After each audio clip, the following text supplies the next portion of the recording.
अस्सलामुअलैकुम। Rising Pakistan special edition में आपको कहेंगे खुश आमदीद। मेरे साथ है मोहम्मद शुएब, मेरे साथ है सबीन फारूक। आप ठीक है?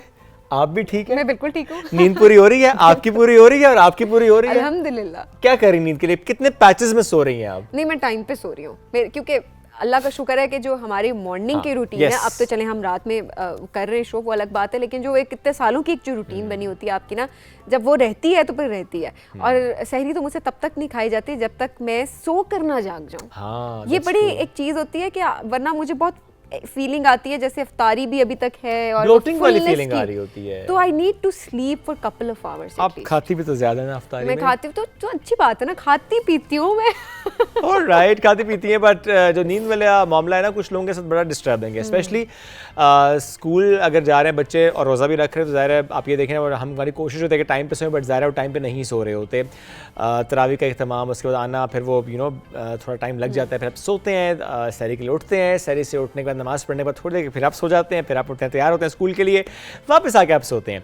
और इसी तरह जो ऑफिस गोइंग लोग हैं, जो 9 to 5 जॉब कर रहे हैं या 10 to 6 जॉब कर रहे हैं, उनके लिए भी ये मसला हो रहा होता है कि जब आप सोते हैं थोड़ा लेट सो रहे होते हैं, and then you wake up for sehri, और सहरी के बाद जब सोते हैं तो फिर आपको एकदम उठना पड़ता है ऑफिस के लिए। वो उठना सबसे मुश्किल मुझे लगता है। आई मीन सहरी के लिए उठना खासा आसान होता है, बट जो ऑफिस के लिए दोबारा से उठना होता है, क्योंकि देखें सहरी आपने की, आपने नमाज पढ़ी, आप जब उसके बाद सोते हैं नींद नहीं आ रही होती, जिस वक्त आपको नींद आती है अलार्म बज जाता है कि अब आपने उठना है। सही बात है, ऐसे ही होता है, ऐसे ही होता है। वैसे सुबह उठ के फिर ऑफिस जाना, और फिर अक्सर लोग ना बड़े चिड़चिड़े से हुए होते हैं कि ये क्या है, अब मतलब एक दूसरे पे गुस्से निकाल रहे होते हैं। और जो अक्सर हम बात कर रहे होते हैं ऐसे रोजा रख के एहसान कर दिया दूसरों पे, अक्सर हमारी मेंटालिटी ये होती है, हमारे रवैये कुछ इस तरह के हो रहे हैं। ये नहीं करना, तो अपनी नींद को पूरा करें ताकि आप सुबह भी सहरी में भी जाग सके, और उसके बाद आप कुछ देर सोकर अपने ऑफिस के लिए भी जागें।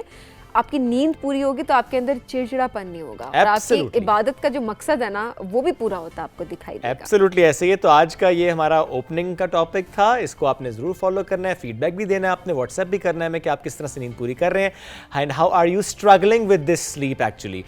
बढ़ेंगे एक ब्रेक की तरफ, ब्रेक से वापस आएंगे इस स्पेशल एडिशन में। तो बड़े ही जबरदस्त मेहमानों ने आज हमें ज्वाइन करना है, होंगी उनसे मजे मजे की बातें, होंगी दुआ की शरारतें, और जैनब की भी थोड़ी थोड़ी सी गपशप होगी। मोहम्मद आज क्या करता है सेट पे, सारी बातें होंगी, लेकिन उसके लिए आपको रहना पड़ेगा हमारे साथ, यानी राइजिंग पाकिस्तान स्पेशल एडिशन में।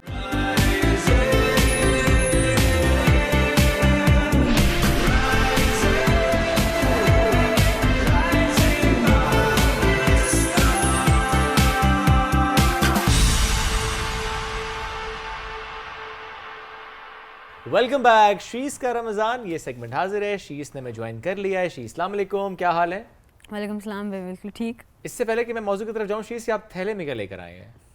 मैं जब इधर आ रहा था तो एक गाड़ी ना कचरा लाइक ट्रैश बाहर फेंक रही थी, तो मैंने उठा लिया और उसको इस पे कर दिया कि रोड गंदी ना हो। अरे वाह, आप तो सेगमेंट का आगाज इतने प्यारे मैसेज से हुए। और नॉर्मली सभी ना हमें देख भी रहे होते हैं, आप ट्रेवल कहीं कर रहे हो तो एकदम से आगे से गाड़ी से शीशा नीचे होता है और ये रैपर आता है ऊपर।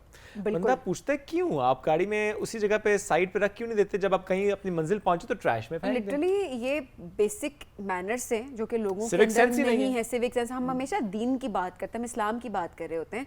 हमारा दीन कहता है सफाई निस्फ ईमान है, आपका आधा ईमान सफाई है, तो हम उसका ही जब ख्याल नहीं रखते तो हम कहाँ अल्लाह का हुक्म मान रहे हैं। इन चीज़ों का ख्याल करना कितना इंपॉर्टेंट है कि हम वैसे बहुत सारी बातें कर रहे होते हैं, लेकिन जहाँ पर अमल की बात आती है वहाँ पर हम थोड़ी कमी रहने देते हैं। तो मेरा ख्याल है इस कमी को पूरा करना चाहिए। सिर्फ ये नहीं कि आपका घर साफ हो, अक्सर लोग यही करते हैं, शीश जो आपने बात की ना, घर का कचरा बाहर फेंक दिया, बस हमारा घर तो साफ है ना।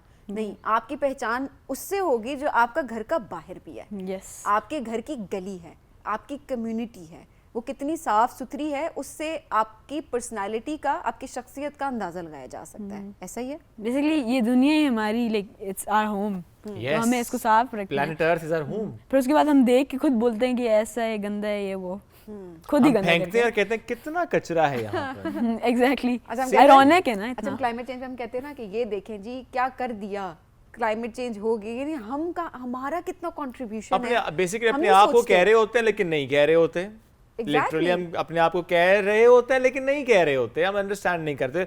बट मैं जानना भी चाहता हूँ, जिस तरह शीस अभी आपने भी ये ट्रैश इकट्ठा किया और हम भी देख रहे होते हैं, ज़रा अगर दिखाएं हमें क्या कुछ फेंका जा रहा था गाड़ी से बाहर, ताकि हम ये बात भी कर सकें कि इट्स नॉट दैट डिफिकल्ट कि आप उस ट्रैश को अपनी गाड़ी में साइड पे के रख देते और घर जाके फेंक देते। कचरे में हाथ क्या कुछ था इसके अंदर? मसला तो नहीं, जस्ट आपने क्या करने को कह दिया। एक ये उन्होंने बाहर बोतल फेंकी थी। अच्छा अब ये देखिए प्लास्टिक की बॉटल, प्लास्टिक वेस्ट जो कि एक बहुत बड़ा मसला है पाकिस्तान में, पूरी दुनिया के लिए प्लास्टिक वेस्ट। Exactly. और ये देखिए पानी की बॉटल, पानी आपने पिया और बॉटल बाहर फेंक दी। वैसे तो आपको चाहिए था इसे यूज करते, वैसे तो चले प्लास्टिक की बॉटल का इस्तेमाल नहीं करना वैसे चाहिए, नहीं आप करना चाहिए। ग्लास बॉटल रख लें ताकि आप उसे लेकिन इस्तेमाल अगर करें। कर भी रहे हैं तो उसको रिसाइकिल करें, Yes. उसको रीयूज करें, ये बड़ी इंपॉर्टेंट चीज है। और ये वैसे ही कितना कितना हार्मफुल है, इसके ऊपर देखिए और ये सूरज कभी की वो भी rays नहीं पड़ती होता, हैं। डिकम्पोज भी नहीं Decompose होती। भी डिकम्पोज होता। नहीं होता, बिल्कुल। एब्सोल्युटली। अच्छा और चीज़ ना निकालें, वैसे बता दें क्या कुछ था। नहीं, मैं चाहूंगी आप बेशक इसको नीचे आप फ्लोर पे गिरा भी सकते हैं, हम कोई सफाई issue करा नहीं है, लेंगे। हम सफाई करवा लेंगे। आप उल्टा दें इसको, थैले को उल्टा दें, नहीं हाथ ना लगाएं। शुभ आपने क्या करने तो क्यों इकट्ठे हुए तो उसी ने किया ना, कौन सा मैंने बच्चा किया? बेचारा। अच्छा ट्रैश भी है और अच्छा। बॉटल्स भी हैं और रैपर्स भी हैं। अच्छा अब ये जो अब डिस्पोजेबल इसको कप्स हैं, आपने अच्छा के कवर कर दिए, ब्रांड ना नजर आए ना। हाँ जो डिस्पोजेबल कप्स हैं उनको कैसे हम कर सकते हैं, फेंक सकते हैं? यस कैसे फेंक सकते हैं? अच्छा यस। अब एक चीज है डिस्पोजेबल, जरा फेंक के तो सही। मेरा पॉइंट ये सभी कि ट्रैश को आप प्रॉपर ठिकाने लगाएं। नॉर्मली क्या होता है, हम ये देखते हैं ना कि कचरे को तल्फ करने का एक तरीका होता है, ज़ाहिर है आपने उसे प्रॉपर जो भी ट्रैश बिन होती है वहाँ तक पहुँचाना होता है, वहाँ पे सैनिटेशन का जो अमला होता है वो पहुँचता है, उस ट्रैश को लेता है और जो भी लैंडफिल साइट्स होती हैं वहाँ तक पहुँचाया जाता है। सो बेसिकली अगर आप लैंडफिल साइट्स तक इस कचरे को पहुँचाने की चेन में उस चेन को ब्रेक कर रहे हैं तो आप गड़बड़ कर रहे हैं। सो वो जो गड़बड़ हो रही थी, शीश ने उस गड़बड़ को ठीक किया, उस चेन को, जो टूटी चेन थी उसको जोड़ा कि अब शीश दायरा आपने जिस तरह इकट्ठा किया, आप इसे ट्रैश बिन तक पहुंचाएंगे, वहाँ पे जो आपका सफाई का अमला होता है वो उसको वहाँ से उठाएगा एंड देन पूरा साइकिल चलती है लैंडफिल तक पहुंचाने में। So that's very very important कि अगर आप उसको प्रॉपर लैंडफिल तक नहीं पहुंचा रहे तो आपके इन्वायरमेंट का वो हिस्सा बन रहा है और उसको पोल्यूट कर रहा है। अच्छा इसमें आप ज़रा ये सोचें, हमारे गली मोहल्लों में, हमारे ही इलाकों में जब भी बारिश ज़्यादा होती है हम कहते हैं कि पानी जमा हो गया या पानी इकट्ठा हो गया। बेसिकली क्या हो रहा होता है कि आपके जो नकासी का अमल होता है आपने उसे मुतासर किया होता है।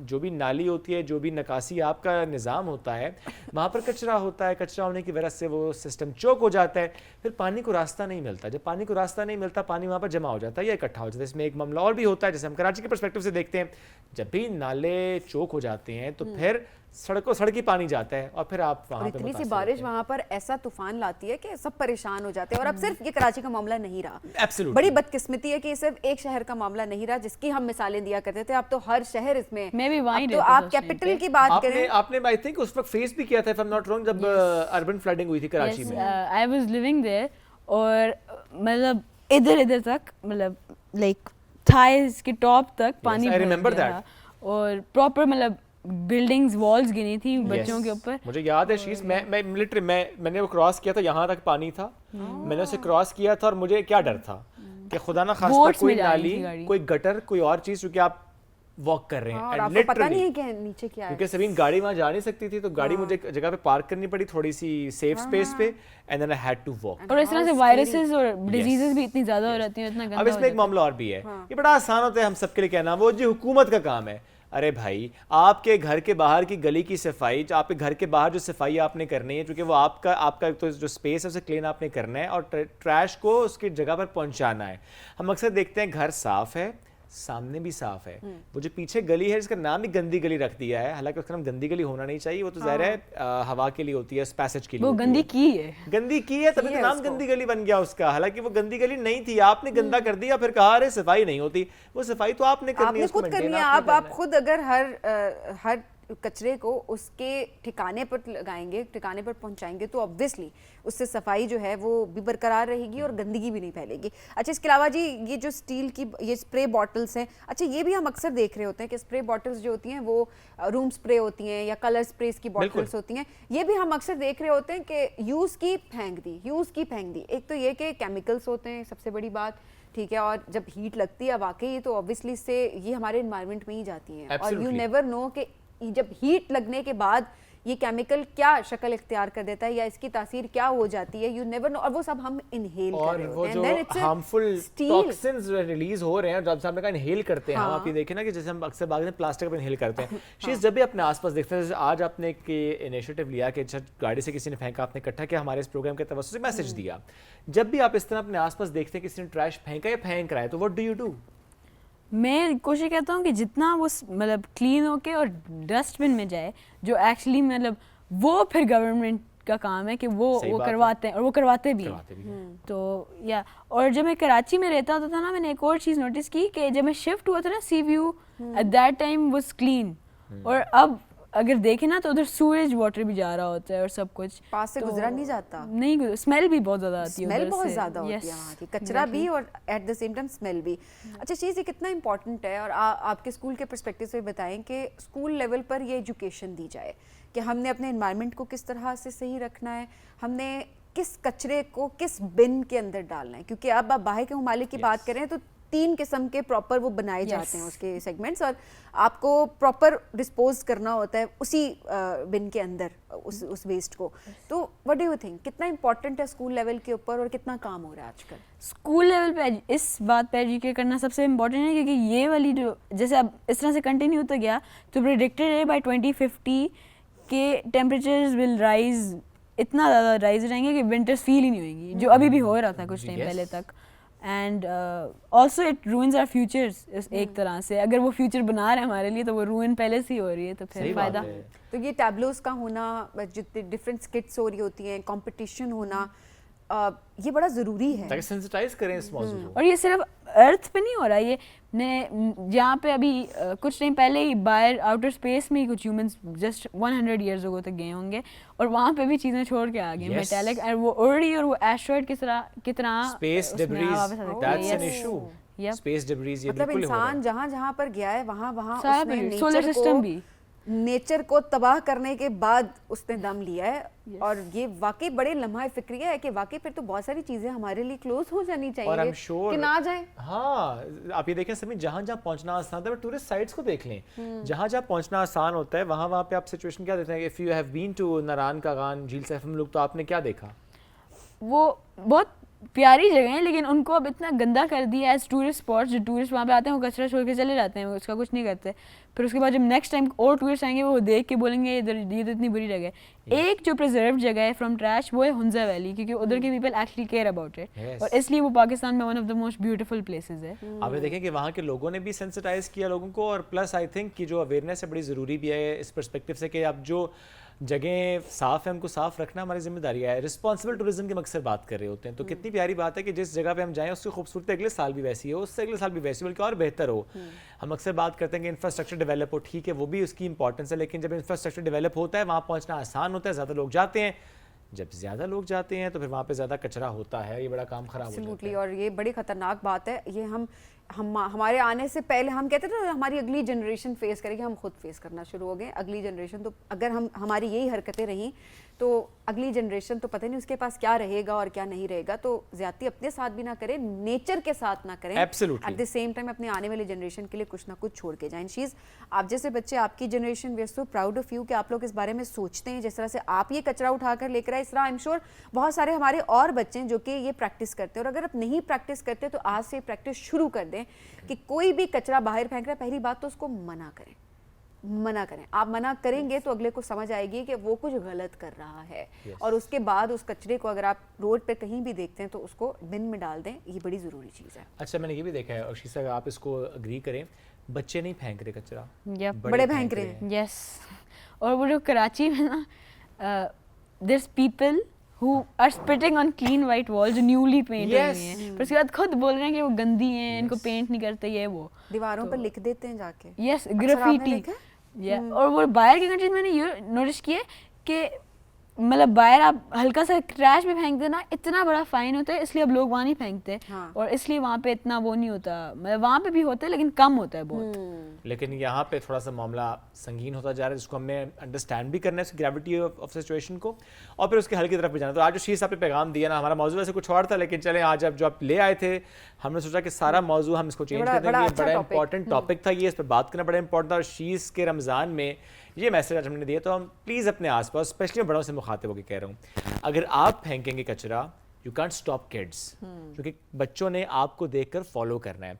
अगर आप कुछ खा रहे हैं और आपने उसके बाद उस रैपर को या तो पॉकेट में रख लिया है, एक शॉपर में डाल के रख लिया, एक बैग में डाल के रख लिया, ट्रैश बिन नजर आएगी तो फेंकूंगा, बच्चे ने सिर्फ वो देखना है और उसने कहना that's how things should be done and that's how he will do that. So अगर आप ये नहीं करेंगे, आप शीशा नीचे करके चीज़ बाहर फेंकेंगे, खिड़की से बाहर फेंकेंगे, तो बच्चे को तो आप भले कहते हैं सफाई निस्फ़ ईमान है, भले कहते हैं हमें पोल्यूशन नहीं करनी, भले कहते हैं आपने ट्रैश बाहर नहीं फेंकना, बच्चा कह रहा है कहते कुछ हो करते कुछ हो, करूंगा तो मैं वही जो मैं देख खुद रहा भी हूं। मनाओ और बच्चों को भी मना करें। थैंक यू सो मच चीज़, बहुत शुक्रिया प्रोग्राम में ज्वाइन करने के लिए, बड़ा अच्छा आपका टॉपिक, और आज से जो चीज़ें हमने आपको बताई उनको प्रैक्टिस करना जरूर शुरू कर दें। हम बढ़ेंगे एक ब्रेक की जानिब, स्टे विद अस।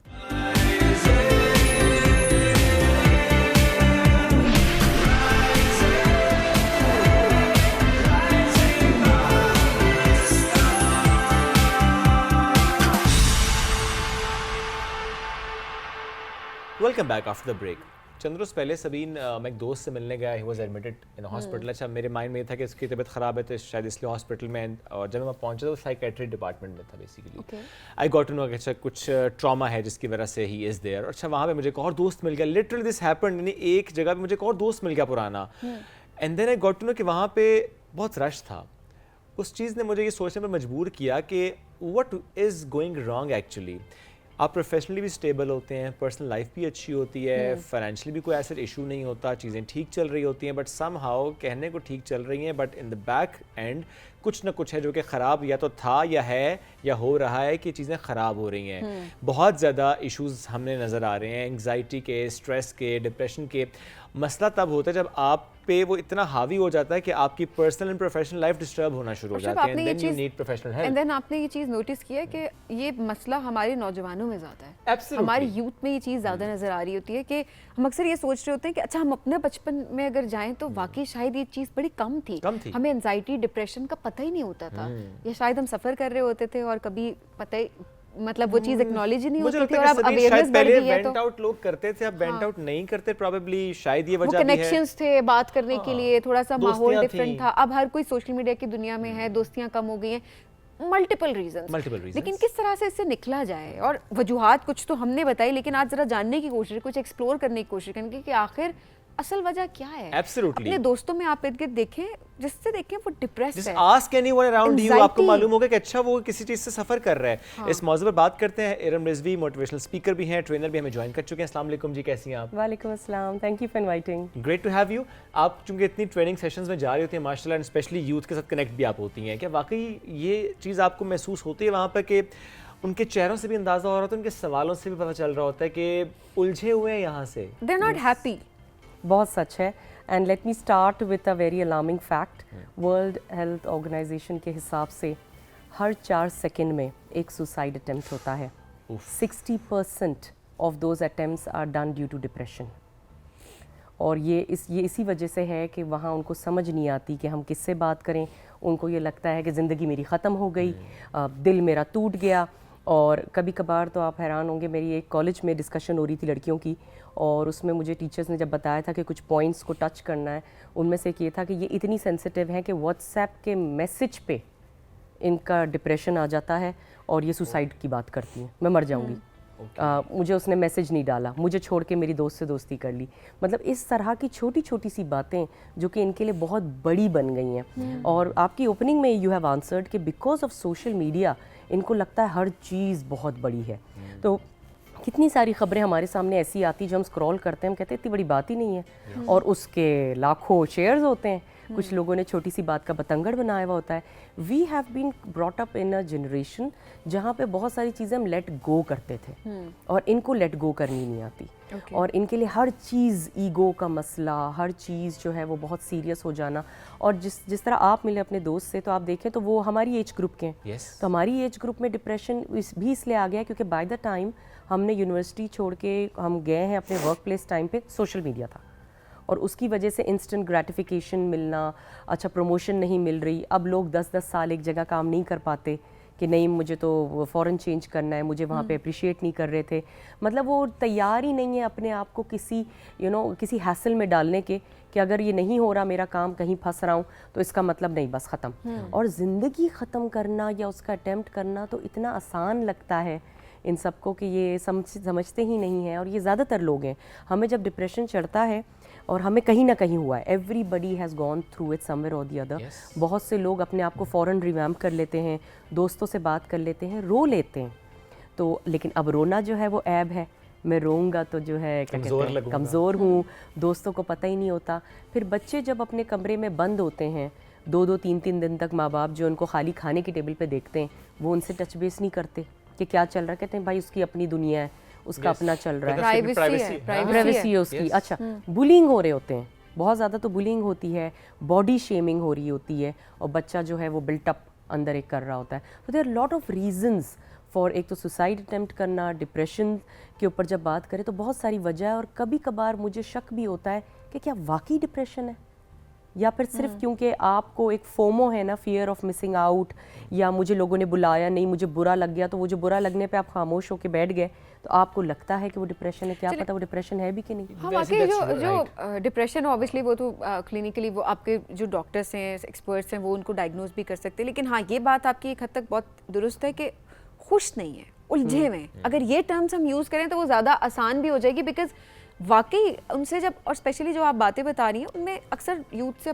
लोगों से, हमसे ये बच्चों से ये बात पूछे कि क्यों आप ऐसे हो, they don't know the reason, they don't know, उन्हें पता ही नहीं है कि उनके अंदर क्या चल रहा है। तो क्या वाकई पेरेंट्स का डिस्कनेक्ट होना अपने बच्चों के साथ, ये एक रीज़न है इसकी? ये है। और पेरेंट्स जो है ना, जब बच्चे टीनेजर होने लगते हैं 11, 12, 13 की उम्र में, और मैं बहुत ज़्यादा सुनती हूँ कि हाँ उनको एक फ़ोन दे दिया, अच्छा उनका बेड अलग हो गया, कमरा अलग हो गया। कमरा अलग हो गया, दुनिया तो अलग नहीं हो गई। आप क्यों इंडिपेंडेंस के नाम पे उनको एक कोने में कर दिया। और उसी में मुझे तो ऐसा लगता है कि वो ज़िंदगी के कोई 2-3 महीने ही होते हैं जहाँ पे बच्चा चेंज हो जाता है, जहाँ पे आपसे वो शेयर, वो जो बच्चा घर आके चुप नहीं होता था कि ये हुआ, मैंने ये खेला, मैंने ये खाया। अभी जो मेरी बेटी है 3 साल की, वो ऐसे जब देखो मुझे ऐसे मार रही है कि मामा मुझे सुन ले, बस सुन ले, मामा मैंने फिर ये किया, मामा फिर ये किया। तो ऐसा क्या हो गया जो बाद में मैं उससे कहती हूँ, खुदा न खास्ता मैं पूछूँ क्या हुआ, तो कुछ नहीं, कैसा दिन था, ठीक था, बस सही है, ऐसे करके। तो कैसे ये ट्रांजिशन कैसे फ़ौरन हो जाता है। तो ये बहुत ज़्यादा पेरेंट्स, खालाएँ, फूफियाँ, फ्रेंड्स, इन सब की जिम्मेदारी होती है कि जब एक बच्चा वो जो नाजुक 3-4 साल है, उसमें आप बहुत क्लोजली उसके साथ आप कनेक्टेड रहें, कैरियर काउंसलिंग करें, क्या सब्जेक्ट्स ले रहे हो, क्या चाह रहे हो, अच्छा नंबर कम आ गए, फ़िक्र नहीं करो, मैं तुम्हें पढ़ा देती हूँ, मैं ये करती हूँ। उनको आप कम्युनिटी की चीज़ों में डालें, स्विमिंग करवाएं, कराटे करवाएं, फुटबॉल खेलें। क्यों उनको आप बंद कर देते हैं इंडिपेंडेंस के नाम पे कि मेरे बच्चे जो हैं वो, मैं चाहती हूँ इंडिपेंडेंट हों, उनको खुद आना चाहिए, अपना बिस्तर सेट करना, ये करना, उसमें आप उनको डिस्कनेक्ट करवा देते हैं। वो थोड़े से 4-5 साल होते हैं, दैट्स इट। जितना आपको लगता है ना कि पैदाइश का बच्चा 5 साल तक इम्पॉर्टेंट है, वो आपका 11 to 16 भी बहुत उतना ही इम्पॉर्टेंट है कि वो आपसे डिस्कनेक्ट ना हो जाए। और जहाँ उसको ये पता होगा ना कि मैं खुल के बात कर सकता हूँ, वहाँ पे बच्चे मुझे लगता है ठीक रहते हैं।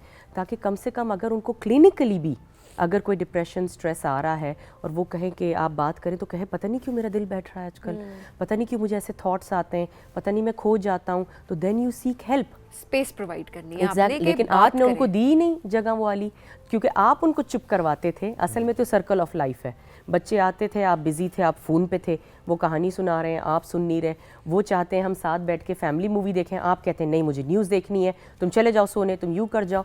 तो थोड़े से अरसे में जब आपका वो डिस्कनेक्शन उनके साथ होता है, वो एग्जैक्टली वही चीज़ करते हैं जो आप कर रहे होते हैं।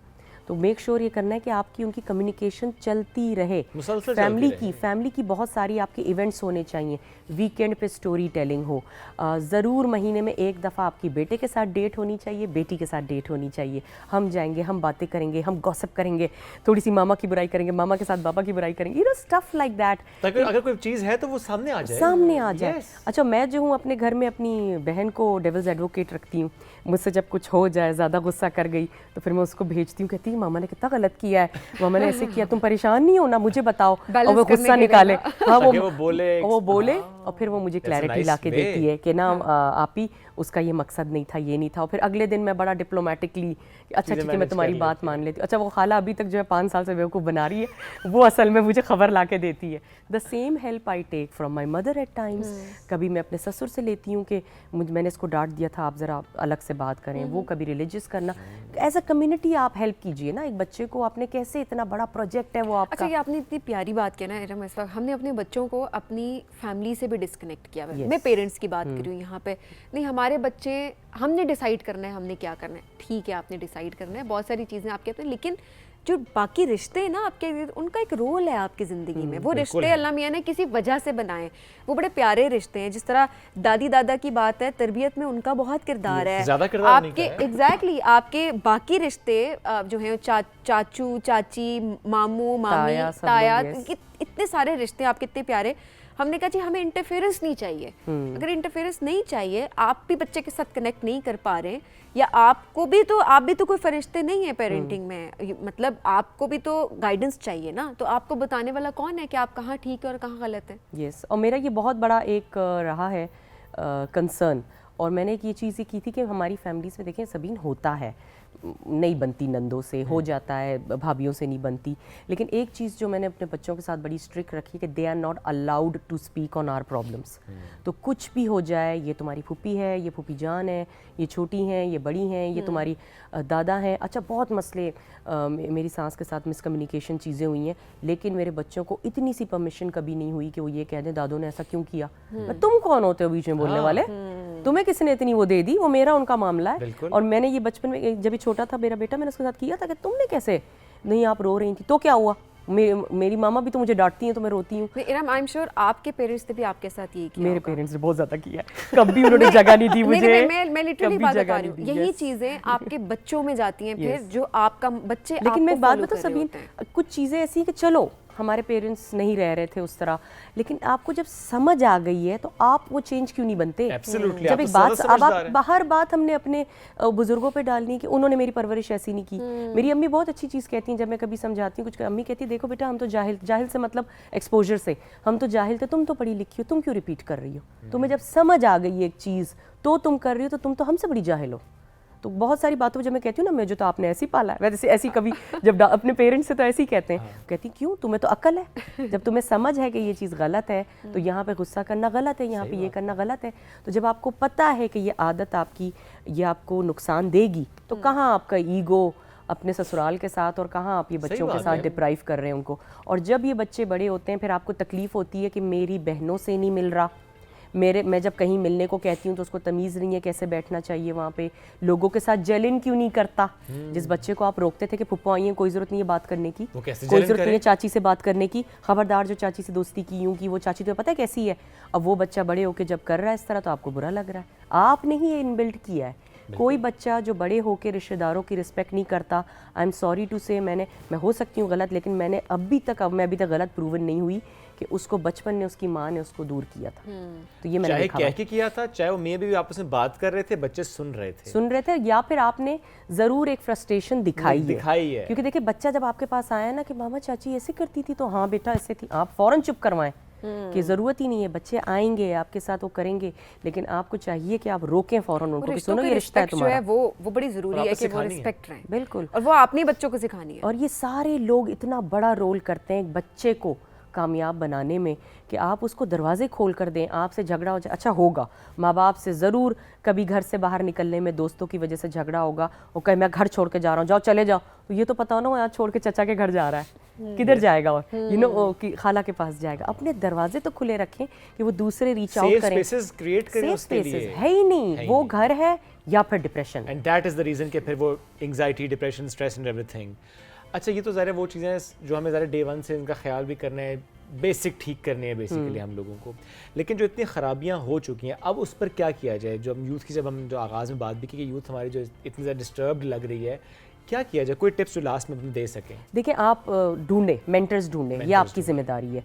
मैंने देखा है कि जब आप कुछ लोगों को, कामयाब लोगों को आप जब मैसेज डालते हैं, 10 को डालें, 20 को डालें, उसमें से कोई एक भी अगर जवाब दे देता है, तुम्हें जैसे कोई डाल दे आपकी तरफ के भाई जो मैं आना चाहता हूँ, मुझे जर्नलिज्म सीखनी है, आप मुझे प्लीज़ गाइड करें, शोएब एक दफ़ा इग्नोर करेंगे, 2 दफ़ा करेंगे, तीसरी दफ़ा कहेंगे अच्छा यार चलो चाय पे मिलते हैं, आ जाओ, कोई बड़ा पैशनेट लड़का पागल सा है मेरे पीछे पड़ा है, चलो मैं उसको गाइड करूँ, and you would love it, and you would love to see that passion. मैं इनसे कहती हूँ कोशिश तो करो, मैक्सिमम क्या होगा, कोई मना करेगा, इससे ज्यादा कुछ नहीं कर सकता। हमारी ईगो कहाँ जाएगी फिर? नहीं, यू हैव टू रीच, सही कह रही है, you have to reach out to people, drop them messages, different channels के ओनर्स को डालें, एंकर्स को डालें, जैसे जर्नलिज्म मीडिया में जाना है, मुझे एडवाइस चाहिए, तो अगर आपको डिप्रेशन था, कुछ ये था, मुझे कोई समझा नहीं रहा, मुझे कोई बताता नहीं, एडवाइस नहीं देना, गैरों से लें, कम से कम लेके कोशिश तो करें। कभी कभार कोई गैर हमारा बड़ा अच्छा मेंटर बन जाता है, और आप, लेकिन आप ट्राई नहीं करना चाहते, और आपने अपने आप को एक बॉक्स में बंद कर दिया है। और इसलिए देखिए, कोई भी चीज़ आप अकेली, कोई ब्रेड भी आप एक अकेला बंद कर दें एक डब्बे में, वो सड़ जाता है। तो जब आप लोगों से मिलेंगे नहीं, नेटवर्किंग नहीं करेंगे, यूनिवर्सिटी के इवेंट्स में नहीं जाएंगे, दोस्तों के सामने आप खुल के नहीं मिलेंगे, आपको हिट करेगी चीज़, स्ट्रेस हिट करेगा। लेकिन आपको ये रियलाइज़ करना है, जो हमारी जिम्मेदारी है, कि कौन वाकई क्लिनिकली लग रहा है डिप्रेस्ड, और कौन जो है सिर्फ अकेलापन और उससे गुजर रहा है। एक चीज़ तो हम हल कर सकते हैं, दूसरे के लिए you need to get help for them, you have to take absolutely. अगर पहला वाला मामला है तो आप उसे इन्वॉल्व करें, नेटवर्किंग, एंड फौरन से चीज़ें बेहतर हो जाती हैं, वो लेफ्ट आउट नहीं फील करेगा। लेकिन बाकी इफ इट इज़ डिप्रेशन, जो कि ज़ाहिर है उसका प्रॉपर एक टेस्ट है, उसके बाद आपको मालूम होता है कि आप किस जगह पे इस वक्त फॉल कर रहे हैं, तो फिर ज़्यादा professional help is mandatory. And thank you so much for joining us today, it was lovely having you every time, जब भी आप यहाँ पे मौजूद होती हैं। हम सीखते हैं आपसे माशाल्लाह। हम एक ब्रेक की तरफ बढ़ना है इस ट्रांसमिशन में, रहिए हमारे साथ। This is Rising Pakistan special addition.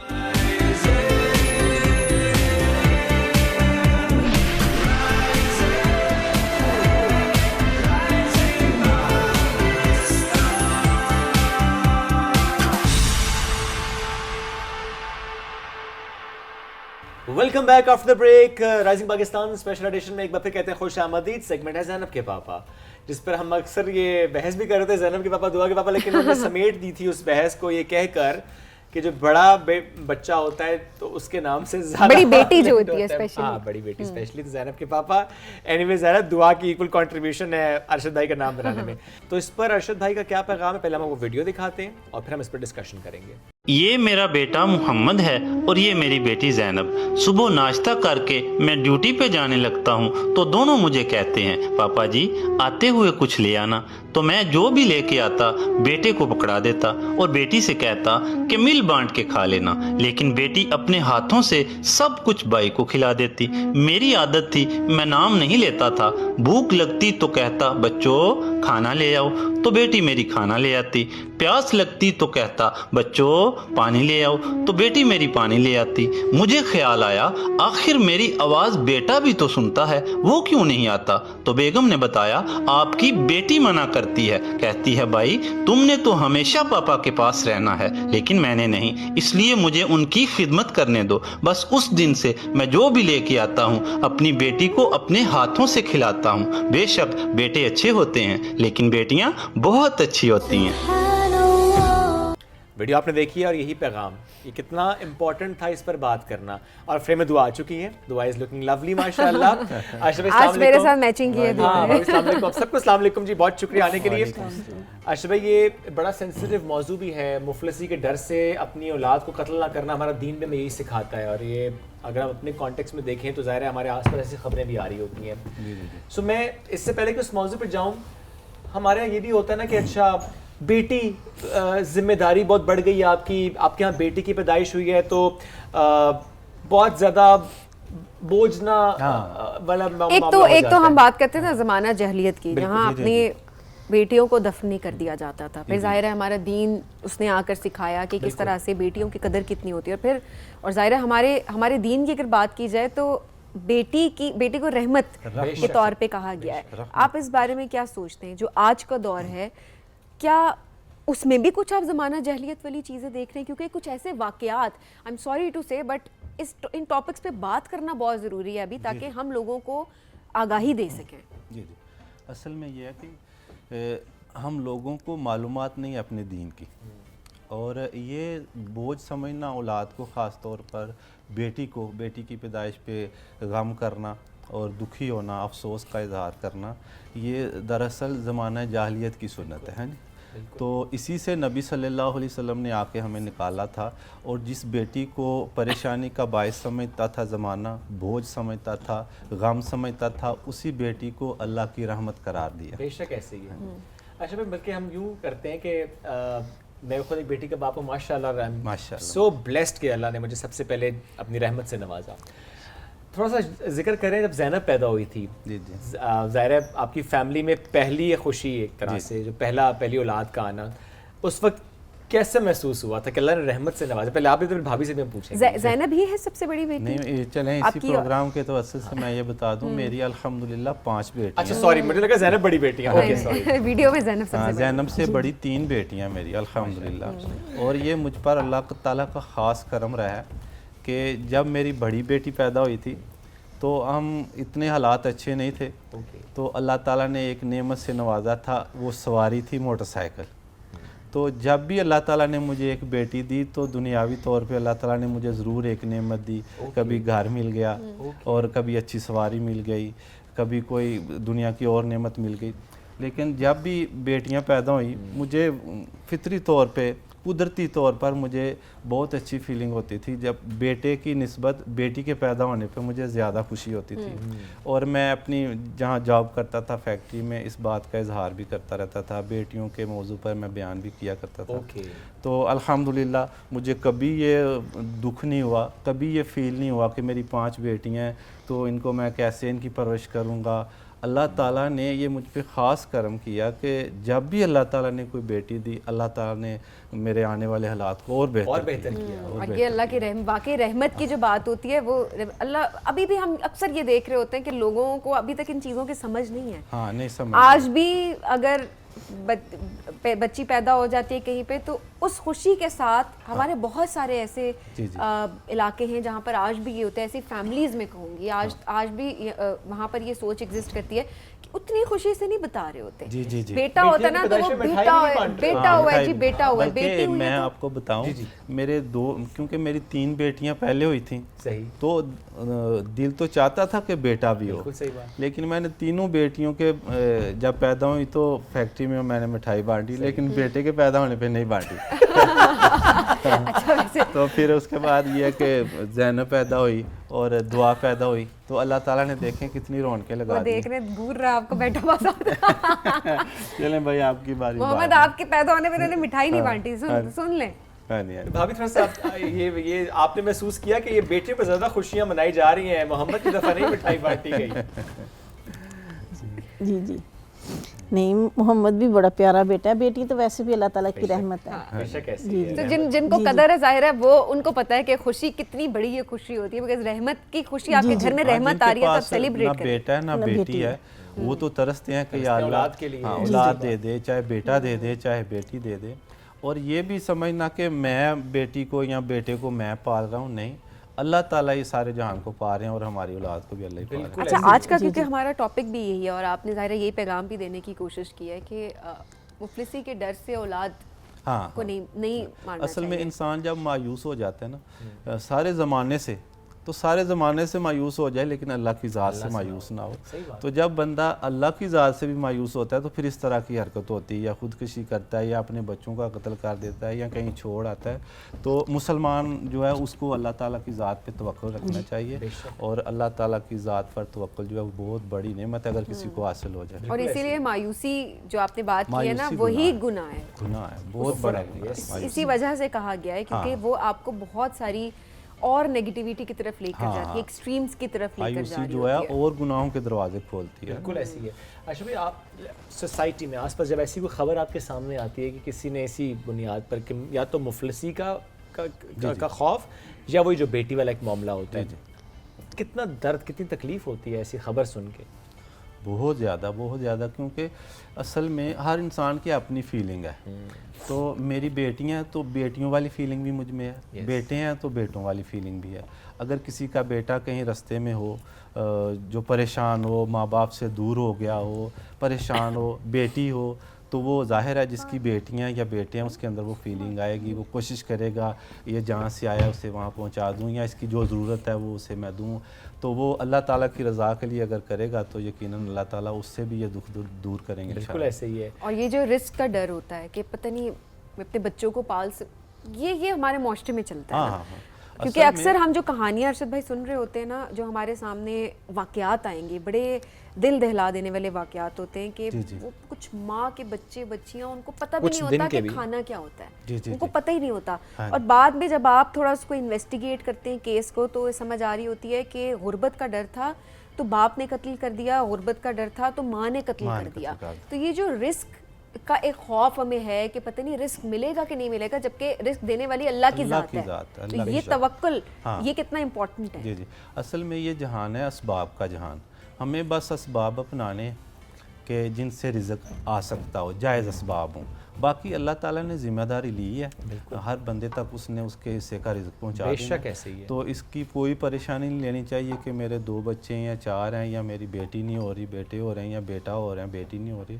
तो अल्लाह ताला की ज़ात पे जितना तवक्कुल होगा इंसान उतना ही गुनाहों से बचेगा। और अर्शद भाई, जिस तरह हमने पहले कहा ना कि जब जब आपके यहाँ अल्लाह की रहमत आई तो माली हालात और बेहतर हुए। और हम सब अपने आसपास महसूस भी कर रहे होते हैं कि जैसे ही ये मालूम होता है कि अच्छा अल्लाह की रहमत आने वाली है, अल्लाह की रहमत आई है, तो वाकई आपके आसपास के हालात बदल जाते हैं। माली मामला बहुत बेहतर हो जाते हैं। अल्लाह इतना अच्छा सबब कर देता है। सो पांचों बेटियों की दफ़ा ऐसे ही आपको महसूस हुआ, कुछ ऐसी चीज़ आप शेयर करना चाहते हो कि आपने वाकई वो फील किया, जैसे हमने सवारी की बात की, अपने घर की बात की, अपने हालात की बात की? हाँ, मैं जब कह रहा था ना पहले कि पहली बेटी जब मेरी पैदा हुई तो उस वक्त हम साइकिल भी नहीं ले सकते थे।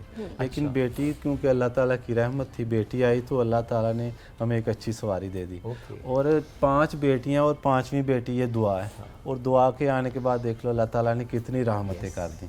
तो अल्लाह ताला की ज़ात पे जितना यकीन होगा, जितना तवक्कुल होगा, ये सारी चीज़ें उतना ही असरअंदाज होंगी। बिल्कुल ऐसी बड़ी बड़ी इंपॉर्टेंट चीज़ है। अच्छा भाभी, जिस तरह से ज़ाहिर हालात हर बारी एक तरह के नहीं रहते। कभी आप गुर्बत देखते हैं, कभी आपका हाथ तंग है, कभी अल्लाह देता है, वो कहते हैं अल्लाह दे के भी आजमाता है और अल्लाह ले के भी आजमा रहा होता है। आपके हालात जब बेहतर नहीं थे, मैं उम्मीद के पर्सपेक्टिव से बात कर रही हूँ कि हम लोगों को उम्मीद दे सकें कि नहीं आपके हालात भी बेहतर हो सकते हैं। उस वक्त पे जब आपके हालात बेहतर नहीं थे, स्पेशली पहली बेटी की पैदाइश की बात की जाए या पहले बच्चे की पैदाइश की बात की जाए, आपने किस तरह से तवक्कुल रखा अल्लाह पे? किस तरह से आपका हौसला जो है वो कभी कम नहीं हुआ और आप ये उम्मीद रखती थी कि नहीं मेरे लिए आगे बेहतरी ही होगी? जी जी ज़रूर। अर्शद भाई, आपसे कुछ बात करती होंगी तब किस तरीके से आप लोगों ने अल्लाह पे यकीन रखा उस दौरान? असल में ये था कि कोई भी मुसलमान है या इंसान है, वो ज़िंदगी गुजारता है अपनी मालूमात की बिना पे कि उसे कितना इल्म है, दीन का या दुनिया का। बिल्कुल। तो हमारा जो था उठना बैठना और जो महफ़िलें थीं, जो सोबतें थीं, वो तकरीबन अच्छे लोगों के साथ माशाअल्लाह। उलमा में उठना बैठना था, मस्जिद और मदारिस से हम जुड़े हुए थे। अल्हम्दुलिल्लाह इसी की जो है ना वो बरकत की वजह से मेरी 3 बेटियां, उन्होंने वो मुअल्लिमा का कोर्स भी मुकम्मल किया माशाअल्लाह। तो जो हमारा माहौल था माड़े हालात में भी, वो भी नेक लोगों के साथ उठना बैठने वाला था। तो इस वजह से जो था ना मायूसी के गुनाह से हम बचे रहे और उन माड़े हालात में भी हमने अल्लाह ताला का शुक्र अदा किया। तो मेरे ख़्याल में यही अल्लाह ताला को बात अच्छी लगी कि अल्लाह ताला ने उस वजह से 5 बेटियां दी। तो 5 बेटियों के बावजूद भी हम अल्लाह ताला की ज़ात पे राज़ी रहे, खुश रहे हर बेटी की पैदाइश पे। तो अल्लाह का शुक्र किया। तो अल्लाह ताला ने वो जो कहते हैं ना कि बेटियां रहमत होती हैं, तो हमारे लिए वाकई बेटियां रहमत साबित हुई। बिल्कुल ऐसी है। अभी कभी किसी वक्त आपको याद आता हो कि अरशद भाई परेशान हुए हो किसी वक्त में, जितनी आपकी अभी तक इकट्ठे माशाल्लाह लाइफ और आगे भी अल्लाह हमेशा आपको साथ खुश रखे, कभी परेशान लगे हो आपको और आपने फिर कोई बात की हो, किसी तरह उनको हौसला दिया हो, कोई ऐसा वाक़या याद आता है आपको? कभी भी नहीं। कभी भी नहीं? जी नहीं, कभी इसी तरह से हमेशा से पुरुमीद रहे। जी जी बिल्कुल। अच्छा, आपकी स्माइल बड़ी प्योर है और आई एम श्योर कि बहुत से लोग ये कहते भी होंगे। हर कोई परेशान तो हो ही जाता है, लेकिन जाहिर सी बात है ये आपने पहली वाली बात आपने बहुत अच्छी की कि उस टाइम पर अपनी सोहबत को अच्छा रखना बहुत ज़रूरी है। जी कि आपके सामने कोई ऐसे लोग ना हो जो कि मायूसी की बातें कर रहे हो, सही ये बात है, और अल्लाह के साथ आप अगर जुड़े रहें, अपने दीन के साथ अगर आप जुड़े रहें, तो आप मायूस वैसे ही नहीं होते, क्योंकि आपका तवक्कुल इतना बढ़ जाता है। सही बात है। कभी मायूसी करीब आने भी लगे तो जो माहौल होता है, सोबत होती है ना, वो इन चीज़ों को दूर कर देती है। हाँ जी। और अब बताएं एज अ फादर कैसे थे, जब पहली बेटी की पैदाइश के बाद सपोर्ट कितना करते हैं बच्चे को संभालने में? जी बहुत ज्यादा। क्या यही काम नहीं करते कि थे घर अरशद सब घर वाले सभी बहुत सपोर्ट करते थे। ओके जी जी जैसे हर चीज में सपोर्ट करने की मैं बात करें, जी। बच्चे हैं तो जाहिर है नहलाने में भी जी वो तो अभी भी करते हैं। हाँ, जी, अभी भी करते हैं। क्योंकि हम वीडियो बनाते हैं रोजाना जी जी तो रोजाना बच्चों को तैयार करना, इनको गुस्ल दुआ, करवाना, आप भी वो इधर आ मेरी जाइए। जिम्मेदारी है। आपकी जिम्मेदारी है। हाँ, इधर आ अभी जाए, जब से ये बिजली है। हम आए हैं इस्लामाबाद, जी जी तो रोजाना का नाश्ता सुबह बनाना वो भी हमारी जिम्मेदारी है। सो ये जिम्मेदारियां बड़ी बखूबी निभा रहे हैं, दैट्स ग्रेट। हमारा बड़ा एक इंपॉर्टेंट मौजू था और हमारी कोशिश भी है कि रोजाना की बुनियाद पर इसी तरह से एक मौजू को पिक करते रहें, आप तक ना सिर्फ पैगाम पहुंचाएं जो अर्शद भाई अपने कंटेंट के थ्रू पहुंचा रहे होते हैं, जितने भी हमारे आसपास इश्यूज हैं उनको हाईलाइट कर रहे होते हैं in his own different and unique way. Specially गुफ्तगू को ऐसे रखें जैसे आपके घर में बात हो रही है। Absolutely. ये बड़ा जरूरी होता है कि बातचीत इतने आसान अल्फाज में, एक ऐसे माहौल में हो रही हो कि सबके दिल में उतर जाए और सबके लिए आसानी हो समझने में। बिल्कुल ऐसा ही है अर्शद भाई, थैंक यू सो मच भाभी, आपका शुक्रिया, बच्चों का भी शुक्रिया आज के सेगमेंट के लिए। हमें एक ब्रेक की तरफ बढ़ना है, ब्रेक से वापस आएंगे, रहिए हमारे साथ। ये है राइजिंग पाकिस्तान स्पेशल एडिशन।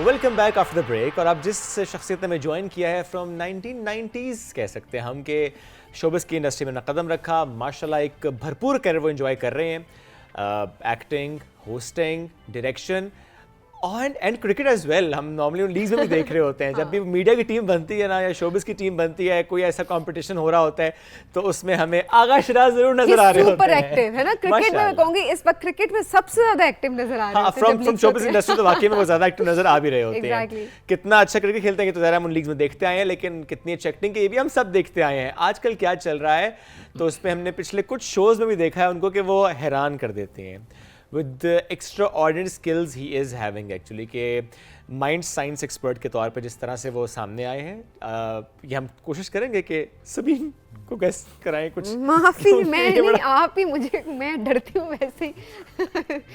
माफ करें मुझे, आगा से बात करते हैं। अस्सलाम वालेकुम जी, कैसे हैं आप? कैसे हैं आप? वालेकुम अस्सलाम। हम एक शील्ड रखें यहाँ पे, एक शील्ड रखें यहाँ पे। नहीं खैर है, वो भी उसका टूट भी फायदा जाएगी, नहीं वो है। भी टूट जाएगी, कोई मसला नहीं है।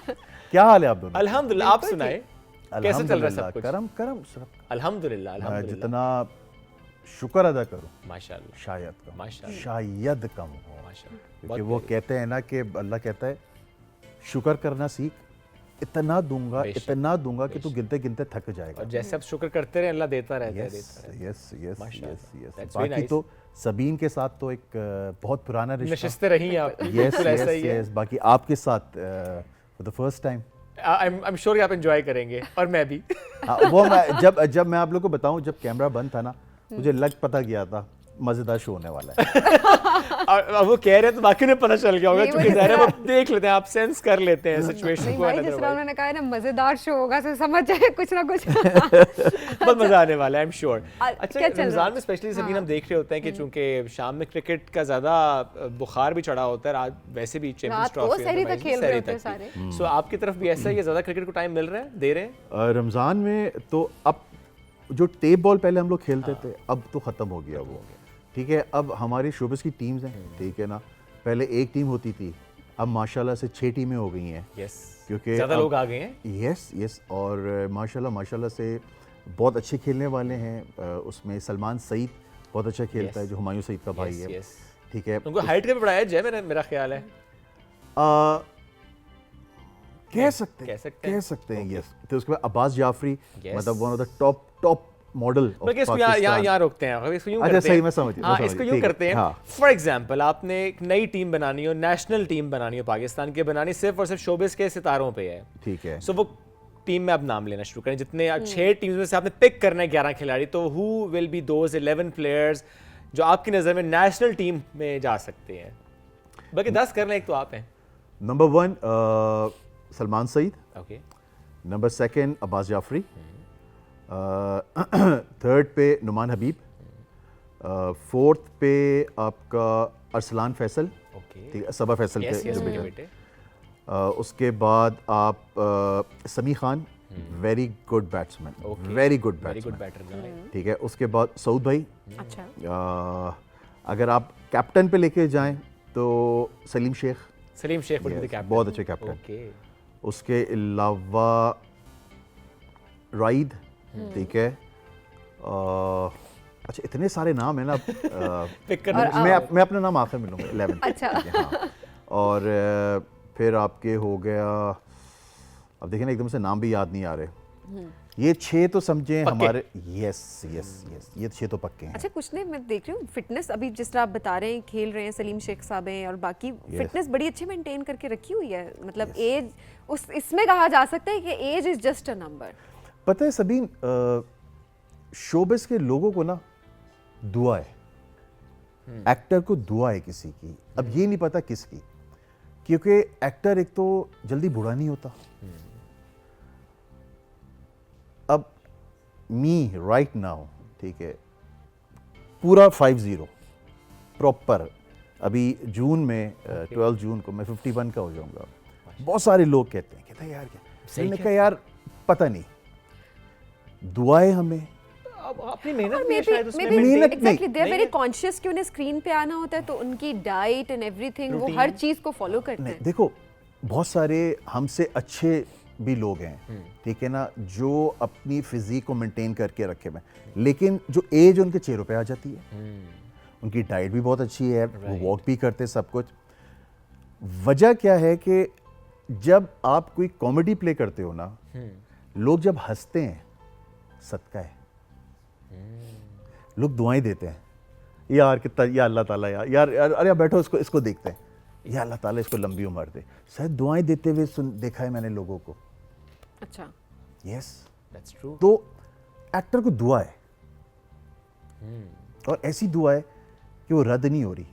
आप देखें, आप बहरोज भाई हैं, कबाचा जो बने थे, यस 70 क्रॉस हैं, कहीं से लगते हैं। नहीं लगते, जावेद शेख साहब 70 क्रॉस हैं, नहीं लगते। नहीं लगते। फैसल कुरैशी, इजाज असलम, हुमायूं सईद, सर लुकी, सही बात है। और जो अभी आपने नाम लिया, स्टिल वो हमें नजर आ रहा होता है हीरो के रोल में आते हैं, और Yes. चूंकि ज़ाहिर है वो पर्सनालिटी ऐसे मेंटेन रखी हुई है उन्होंने, क्योंकि एक बना कि अच्छा hero should be young, yes.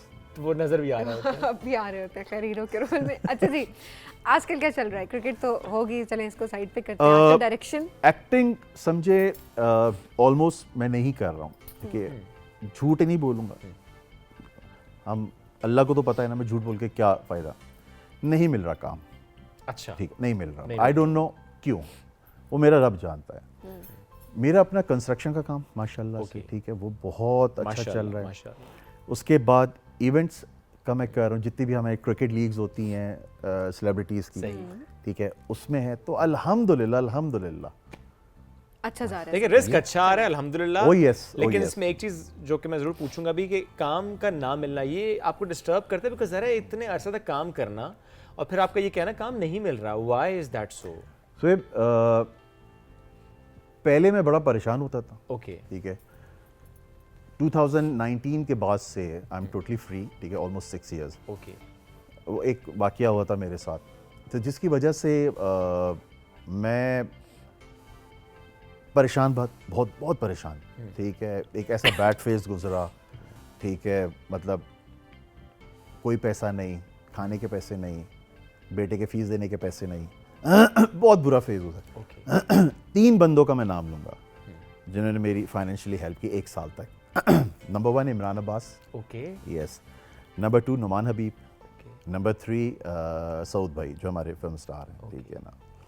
मुझ पे कर्जा काफ़ी चढ़ गया था एक चैनल की वजह से, ठीक है ना, वो चैनल आया था और फिर उन्होंने हमें हायर किया और एट द एंड बंद हो गया, बताया भी नहीं, तो फिर डिफरेंट चैनल्स ने बाइकआउट कर दिया था, तो उस वजह से भी बड़ी प्रॉब्लम हुई थी। फिर मैंने एक कुरान की आयत देखी, अल्लाह कहता है कि मेरी रज़ा में खुश रहे, बस। मैंने जब वो पढ़ा ना, मैंने कहा डन हो गया। अगर अल्लाह की ये रज़ा है तो मैं खुश हूँ इसमें। मैंने ठीक है अल्लाह अगर ये मेरे हक में बेहतर है, डन हो गया, अब मैं तुझसे शिकवा नहीं करूँगा कभी। ये 2019 कोविड स्टार्ट होने वाला था, उसके बाद से जो काया पलटी है, फिर एक हदीस पढ़ी, हिजरत में बरकत है।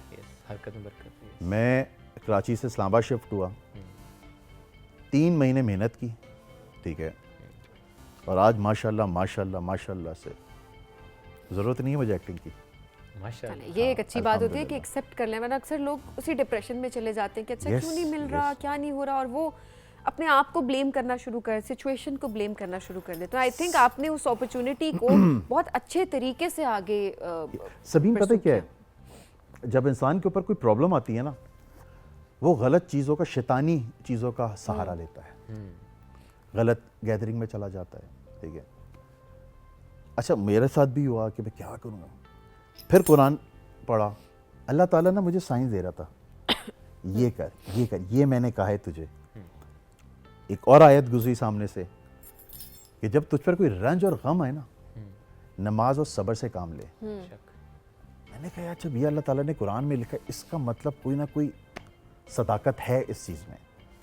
मैंने कहा अल्लाह चलो मैं सब्र करता हूँ, नमाज़ें शुरू की, और उसके बाद से भाईजान जो जो मेरे साथ चीज़ें होना शुरू हुई हैं, मैंने अपने रब को ना, वो कहते हैं ना कि मैं शहरक से भी करीब हूँ, मैंने उससे भी करीब देखा अपने रब को। उफ सुहेब, जब आपको रब मिलता है ना भाईजान, फिर दुनिया गई भाड़ में, फर्क नहीं पड़ रहा होता, नहीं पड़ रहा होता। मेरे ना मिले मुझे काम, फरिश्ते नहीं हैं, गुनाह होते हैं अभी भी, अल्लाह से माफ़ी मांग लेता हूँ, बड़ी प्यारी दुआ, ला इलाहा इल्ला अंता सुब्हानक इन्नी, अल्लाह तू तो पाक है गुनाहों से, मैं तेरा बंद, मुझसे होंगे गुनाह। अल्लाह को ये इतना प्यारा है, ये जो आयत है ना इतनी प्यारी है कि कभी मुझसे कोई गुनाह हो जाता है ना, मैं अल्लाह को कहता हूँ ला इलाहा इल्ला अंता सुब्हानक, तू तो पाक है ना, मैं करूँगा गुनाह, मुझे माफ़ कर दे। सच्चे दिल से माफ़ी हो बड़ी इंपॉर्टेंट है वाकई। अगर आप अल्लाह की कुर्बत आपने हासिल कर ली तो उसके बाद ऐसा क्या है जो आपको सारी चीज़ें बहुत छोटी लगना शुरू हो जाती हैं। वो फेम है, वो पैसा है, वो कोई भी चीज़ है, और जब आप करीब होते हैं ना तो आपके पास आना भी शुरू हो जाता है। इस चीज़ की रियलाइजेशन बड़े कम लोगों को होती है, बट वाकई जब आप अल्लाह पे छोड़ देते हैं ना चीज़ें, अल्लाह ताला ने वक्त रखे हुए हैं कि इन वक्तों पे मांगो, नसीब से ज्यादा नहीं और वक्त से कम नहीं, वक्त पे मांगो। यस, किस किस वक्त पे मांगना है। जिसको सोए पता चल गया उस वक्त का कि इस वक्त मेरी दुआ कबूल होनी है, वो छोड़ेगा नहीं उस वक्त को, और उस वक्त को दुआ करेगा। और वो वक्त है आपका रात का आखिरी पहर, तहज्जुद का भी, तहज्जुद, और फजर जो से आपका फजर से पहले है। अल्लाह कहता है ना कि मैं पहले आसमान पे आता हूँ अपनी शान के मुताबिक, और आवाज़ देता हूँ, है कोई मुझसे मांगने है कोई वाला? मांगता? उफ, मांगो तो सही। सर 6 साल से मेरा काम अटका हुआ था। ओके मैंने जब ये पढ़ा ना, मैंने कहा चलो मांग के देखता हूँ। ओके, तहज्जुद में उठा, नमाज पढ़ी, सहन में गया, ऊपर देख रहा हूँ मैं, ला इलाहा इल्लल्लाह मोहम्मद रसूलुल्लाह पढ़ के कह रहा फिर। मैंने कहा अल्लाह तूने कही ये बात, इस वक्त पे मांग। मुझे नहीं पता उस वक्त मैं किस हाल में था, क्या था, मुझे फील हुआ एक हवा चली है, मतलब खुशबूदार हवा थी वो, मुझे नहीं पता वो क्या था। ओके, दुआ कबूल हो गई मेरी। सुबह उठा हूँ मैं सो के, मेरी दुआ कबूल हो गई। And you felt that difference around you yes actually. Yes,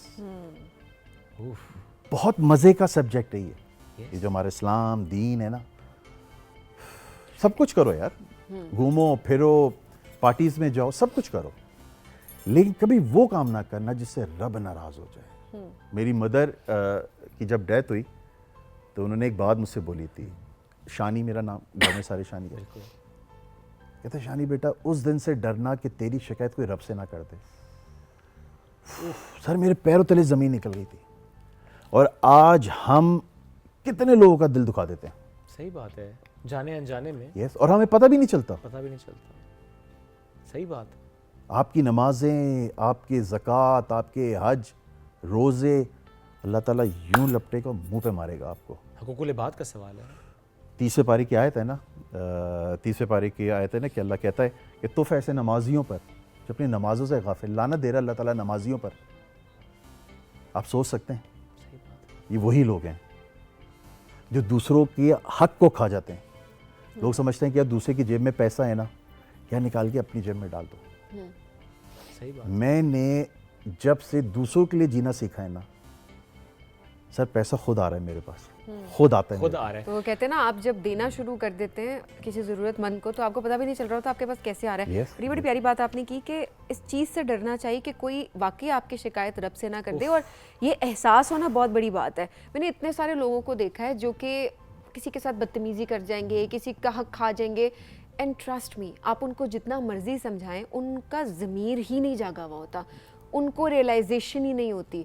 मैं हमेशा अल्लाह से एक दुआ मांगती हूँ कि अल्लाह सब कुछ ले ले मुझसे, लेकिन कभी भी जो एहसास होता है ना, एहसास वो कभी ना ले। ये एक बड़ी वो जो एक स्टेज होती है ना, वो शायद हम कभी ना कभी ज़िंदगी में हम सब फेस कर रहे होते हैं, और उस टाइम पे आप ना अल्लाह से सिर्फ ये कह रहे होते हैं कि ये मुझे फील क्यों नहीं हुआ, ये चीज़ मुझे गलत क्यों नहीं लग रही। तो कोई चीज़ आपको बेहस क्यों हो गया, आपको इतना गलत, आपको जब गलत लग रहा है ना, तो इसका मतलब अल्लाह आपसे राज़ी है उस टाइम पे भी, और वो आपको रियलाइजेशन करवा रहा है कि तू मुझसे माफ़ी का मौका दे रहा है। जिनको रियलाइज़ नहीं होता उनके पास तो माफ़ी उससे बड़ा बदबख्त कौन होगा, कोई भी नहीं होता। और जिस तरह आगे आपने एक बात की ना कि अल्लाह से करीब, और जिस तरह से राहें खुलना शुरू हो गई, चीज़ें आप तक पहुँचने की, सादी सी बात है कि जो आपके नसीब में है वो तो आपको मिलकर रहना है। सही रास्ते से हासिल करना है या गलत रास्ते से हासिल करना है, ये आपने चूज़ करना है, मिलना आपको है। हम एक ब्रेक की तरफ बढ़ना है, जब ब्रेक से वापस आएंगे तो हम इस डिस्कशन को भी आगे बढ़ाएंगे। और जो हमने आज आगाज़ में एक बात की थी, ज़रा हर बंदे को एक तोहफा मिल रहा होता है ना, हर बंदे के अपने अंदर कुछ स्ट्रेंथ्स होती हैं। जिस तरह आगा भाई की हमने बात की, वो ठीक है प्रोफेशनल वाइज अपनी जगह, लेकिन वो जो हमने बात की थी ना स्पेशली माइंड साइंसेस की, तो हम उसकी तरफ भी जाएंगे, लेकिन एक ब्रेक के बाद। रहिए हमारे साथ, this is Rising Pakistan special addition.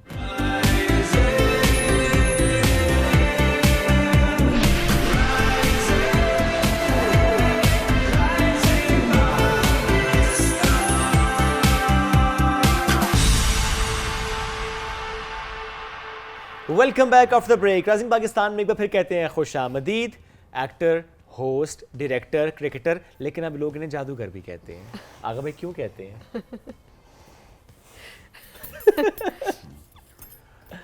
हुआ ये था कि मैं मैच जो प्रेडिक्शंस होती थी ना, ठीक है ना, वो मैं डाल देता था अपने फेसबुक पे। ओके। वो 100% ठीक होती थी। ओके। मैं पहले वीडियो बना लेता था मैच स्टार्ट होने से पहले, वो मैं रख लेता, सेव कर लेता था। ओके। टाइम दिखाता था कि भाई ये टाइम हो रहा है, आधे घंटे के बाद मैच स्टार्ट होगा सारा। जब मैच ख़त्म हो जाता था मैं अपलोड कर देता था। लोग कहते थे आप 2-2 वीडियोस बनाते हैं, एक हारने की और एक जीतने की। अच्छा। मैंने चलो ठीक है, आपके कमेंट्स में होता है वैसे भी। Yes yes. अच्छा, फिर मैंने अल्लाह से दुआ की। T20 का जो सेमीफाइनल हुआ था, इंग्लैंड, ऑस्ट्रेलिया एंड इंडिया का, मैंने 12 घंटे पहले 3 प्रेडिक्शंस डाली। ओके। और मैंने अपलोड कर दी। ओके। तीनों ठीक हो गई। बंदे परेशान, यार ये कैसे किया आपने? नहीं ये तुक्का है आपका, फलाना है, ढमकाना है, दिस एंड दैट ऑल ब्ला ब्ला ब्ला। कह रहे फाइनल की प्रेडिक्शन डालें। मैंने ठीक है। इंडिया साउथ अफ्रीका का था, बिल्कुल ठीक है ना। मुझे बाद में पता चला कि मेरी प्रेडिक्शन से ना लोग जुआ खेलना शुरू कर दिया था लोगों ने। ओह। तो मैं भी गुनाह के ज़िम्रे में आने लग गया था। मैंने कहा मैं आखिरी डालूंगा बस, उसके बाद फिर कभी नहीं करूँगा। ओके। मैंने कहा 169 बस, ये नंबर आप लोग याद रखिएगा। जब मैच ख़त्म होगा ना, फिर आपको पता चल जाएगा कि क्या मैं झूठा था या मैं सच्चा था। ओके। इंडिया ने बैटिंग की पहले, उसने किया 175। ओके। पीछे क्या स्कोर बचा? 169। यस। सब लोगों ने आइडिया लगा लिया जो साउथ अफ्रीका है 169 पे आउट हो जाएगी। ओके। वजह 169 पे आउट हो गई। हैं हमारे दोस्त हैं, बुजुर्ग हैं हमारे, ठीक है, उनको मैंने कभी देखा नहीं है। हाँ। ओहो हो, ये सब चीज़ें उनकी तरफ से मिली मुझे। दोस्त हैं, बुजुर्ग हैं, देखा नहीं है उनको? देखा नहीं, सिर्फ टेलीफोन पे बात होती है मुझसे। हाँ, और कह रहे हैं बेटा मैं तुमसे मिला हुआ भी हूँ। मैंने हैं, कह रहे हैं तो छोड़ दो। सोएब, ये जो वली अल्लाह, ये रूहानियत की जो ज़िंदगी है ना, जो ये दुनिया है, ये बहुत डिफरेंट है। आपके बराबर में वली अल्लाह बैठा हुआ होगा, पता ही नहीं होगा, पता नहीं चलेगा आपको। ऐसी ऐसी वो बातें करके चला जाएगा, बोलेगा यार क्या कौन था यार ये बंदा। Sometimes it happens. यस। अच्छा, वो कुछ स्पेसिफिक लोग होते हैं जिनसे मुतालिक आपको बार बार ये सिग्नल मिल रहा होता है कि ये जो बात कर रहे हैं, ये जो बात उन्होंने की है, आई am not saying predictions, generally भी आपको लगता है कि कुछ और मामला है? ये दुनिया जो है ना रूहानियत की, सर इसको हर कोई हैंडल नहीं कर सकता।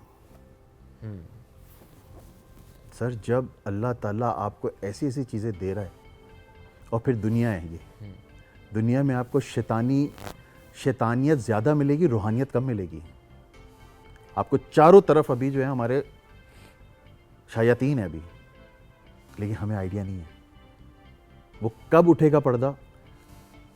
हमारे आंखों में 7 पर्दे हैं, जिस दिन हमारा 7वां पर्दा उठेगा ना भाईजान, आप वली अल्लाह बन जाओगे, असल वाले, ठीक है, असल वाले, ये नहीं जो घूम रहे फिर रहे हैं डोंगे वाली।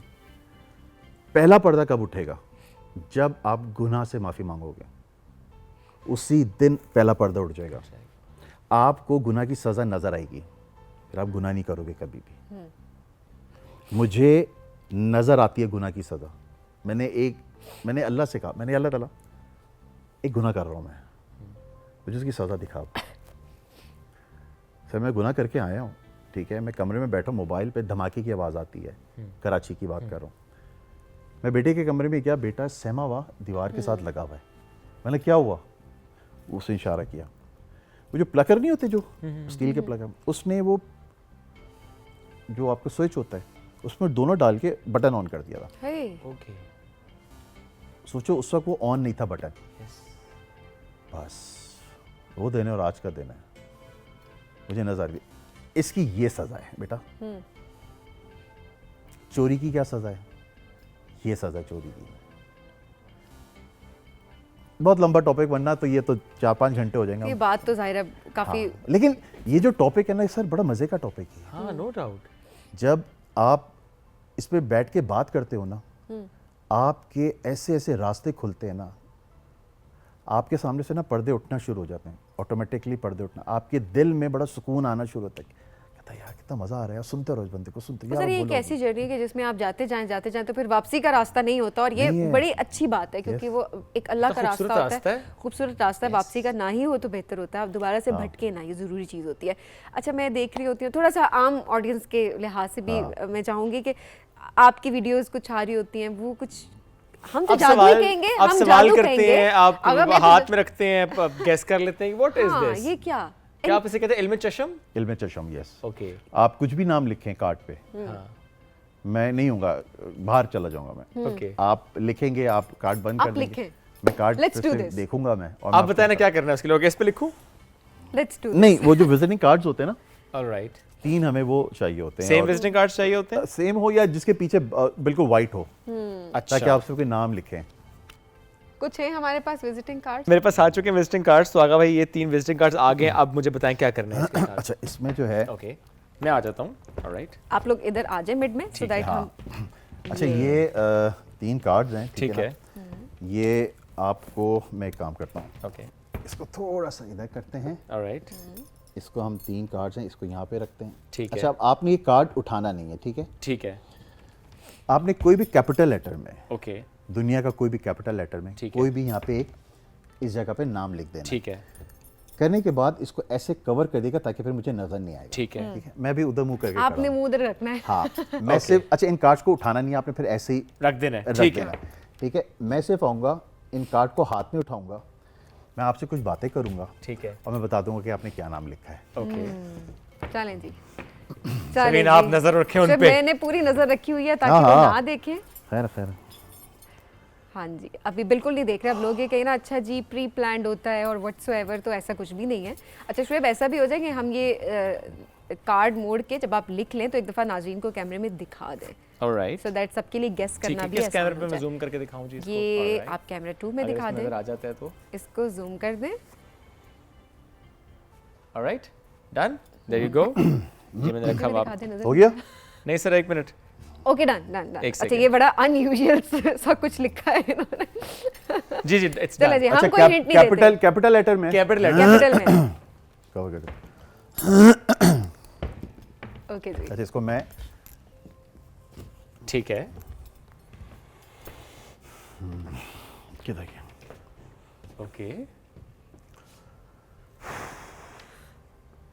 कि फिंगर से टच करके फील करना चाहते हैं क्या लिखा हुआ है? अगर फिंगर से कहना तुम करके दिखा दो। मैं तो डिस्ट्रैक्ट कर रहा हूँ ना, चैलेंज के साथ। मैं तो डिस्ट्रैक्ट कर रहा हूँ। अच्छा टेक योर टाइम ना, हम चाहते हैं ये सही जाए। ठीक है जी, आ जाइए, इजाज़त है आप लोग को। वालेकुम अस्सलाम। पूरा नाम आपका? पूरा? मोहम्मद शुएब। मोहम्मद शुएब। वापस कर दूं? ठीक है, ये पकड़ें। ये कार्ड मेरे पास है, ठीक है? ओके, ये आप रख लें। ऑलराइट। आजा बैठ जाए। बैठे जी। सवालात कुछ करेंगे आप इनसे भी? Are you ready? या आई एम रेडी। या Okay. मेरे से मैं क्यू कार्ड दे दीजिएगा राइट साइड से। या Okay, yeah. ओके, ये नहीं जी। I am not looking into his eyes actually. Okay, और सुनाइए क्या हालचाल अच्छा, है? आपने जो नाम लिखा है जी जी उसके जो टोटल अल्फ़ाबेट्स हैं 6 हैं। जी 6 ही है ना? आधी चीजें तो यहीं से क्लियर हो जाती है। मुंह से नहीं बोलना है आपने, ठीक है ना? सिर्फ जहन में आपने रिकॉल करना उसके नाम को, उसके नाम को जब मैं बोलूं, ठीक है?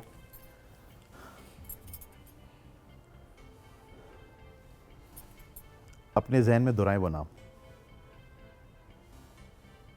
फिर से दोहराओ, फिर से दोहराओ, फिर से दोहराओ। अच्छा, इन्होंने ना यूनिसेक्स नाम लिखा है, जो मर्द का भी हो सकता है, औरत का भी हो ऐसा सकता ही है। है, दैट्स ऐसा ही करेक्ट। है। हाँ हाँ हाँ। क्या नाम है? हम अच्छा नाजरीन को ऑलरेडी हाँ। कार्ड दिखा चुके हैं, तो दे ऑलरेडी नो अच्छा, कि क्या उस- कार्ड वो जो है अल्फ़ाबेट स्टार्ट होता है एफ से, माय गुडनेस। ठीक है? फिर उसके बाद आता है ए। हाँ, आप लोग तो जाए। वालेकुम अस्सलाम वरहमतुल्लाहि वबरकातुहू। फिर आर, फिर एच, फिर ए। अनबिलीवेबल। ये कौन थे जिनको आप कह रहे जाएं? छोड़ दें, आपको क्या है? नहीं, आप आम खाएं, गुठलियां क्यों गिन रही हैं? नहीं, मैं ये देख रही हूँ कि हमारे स्टूडियो में यहाँ हमारे अलावा छोड़ के कौन नहीं है? जाना है इनको, इनको साथ लेकर साथ जाना लेके है। जाइएगा। फरहत। फरहत। फरहत, मेरी ये। मदर का नाम है फरहत। जी, फरहत नाम लिखा है इन्होंने। मैं अभी तक उस जोन में हूँ कि कैसे गेस किया है, बट आई एम श्योर कि बहुत सी और चीज़ें जो कि वो गेस करते हैं, बिकॉज मैंने बहुत सी वीडियोस देखी हैं। अगर मेरे पास पेपर आ चुका है, अगर भाई अब और हम क्या करेंगे ताकि लोगों को जरा और हैरान अब वो खुद करें। बताना चाह रहे हैं कि क्या करें। पहले तो हमारी फरमाइश ये है। एक पेपर है, ठीक है ना? इसके हम टोटल करेंगे 4 पीस, ओके, ठीक है?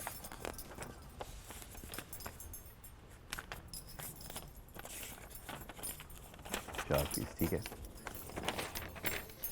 ये एक पीस यहाँ से मैंने पढ़ा, दूसरा। अच्छा, मुझे बहुत सारे लोग कहते हैं तो यार आगा भाई आपस से यही है सिर्फ, और इसके अलावा नहीं है। मैंने कहा पहले ये पकड़ लो, उसके बाद फिर मैं तुम्हें दूसरी चीज़ें दिखाऊंगा। डोंट टेल मी कि ये पेपर बाद में ठीक हो जाएगा। नहीं नहीं नहीं नहीं नहीं, शुक्र है। मैं तो क्योंकि बहुत सारे लोग मुझे कहते हैं यार आप यही 2 जादू हैं जो आप ये जादू दिखा। मैंने बेटा ये जादू नहीं है, इनको पहले तुम पकड़ लो, पकड़ लो, फिर हाँ। आगे आगे बढ़ेंगे। फिर आगे हम बढ़ेंगे, ठीक है ना? मैंने लगा मैं क्यों अपने जो तुरुप के पत्ते हैं वो सारे एक साथ दिखा दूं। That's interesting and smart as well. अच्छा, ओके, 4 अब आपके पास 4 हैं, चिट्स आ गई हैं, ठीक है kind ना? of। अब आपने क्या करना है, इनमें चारों में कोई भी नाम लिखने आप। अलग अलग। यस, ओके, नाम लिख के फिर आपने मुझे देना, मैं पढ़ूंगा वो नाम। कोई से भी नाम लिख अच्छा दीजिए ठीक है। आप।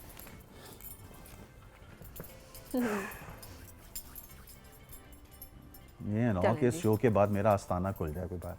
आस्ताना क्या? आस्थाना, वो लोग खड़े होते हैं ना बाहर, बाबा जी, ओ अच्छा। बाबा जी हमारा बच्चा नहीं हो रहा, बाबा जी हमें कोई चीज़ बताए, बाबा जी। Very difficult. और कुछ भी लिख लें, कुछ भी 4 नाम आप। लिख लिए। चारों है श्वेत? जी चारों हैं। ओके। अच्छा उन्होंने पढ़ना है? हाँ हाँ पढ़ने हैं। मुझे लगा वो भी गेस कर।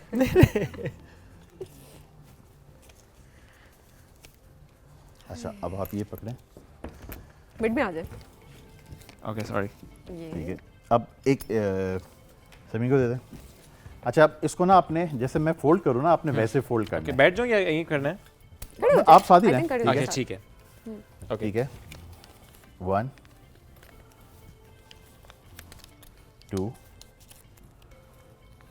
3 एंड ये 4। ठीक है उसको उसको उसको उसको भी करो जो है।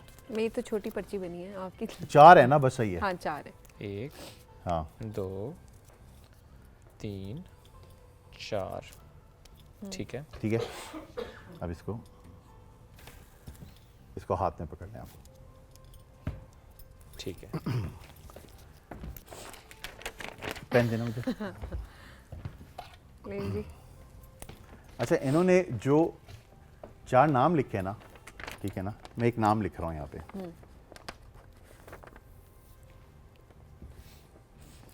अब मुझे नहीं पता क्या रिश्ता है उस नाम से शोएब का लेकिन मेरा बड़ा गहरा रिश्ता है। अच्छा। बहुत गहरा रिश्ता है मेरा। हाँ।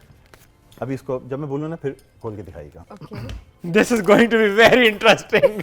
अच्छा सामने आओ इधर। ओके इसको ही रखें बेटा तू इधर बीच में आ जा। बैठे अब आप। ओके अब इन 4 पर्चियों को फेंकें यहाँ पे। ठीक है ये अच्छा अब चारों नाम जो हैं वो मिक्स हो चुके हैं। हैं? एब्सोल्युटली। हाँ चारों पर्चियाँ 1 मिक्स हो चुकी 2 3 ये 4 ठीक है ये 4 पर्चियाँ। जो भी दिल करे 2 उठा लो इनमें से। ठीक है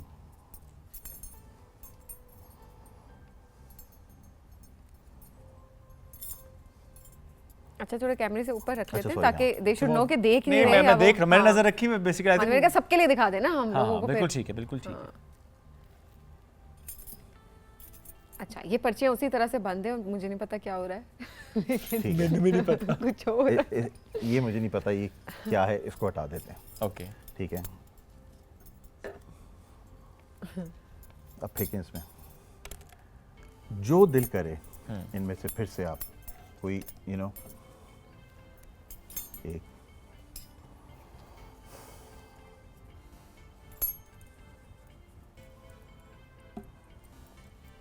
एक और उठाएं कोई और।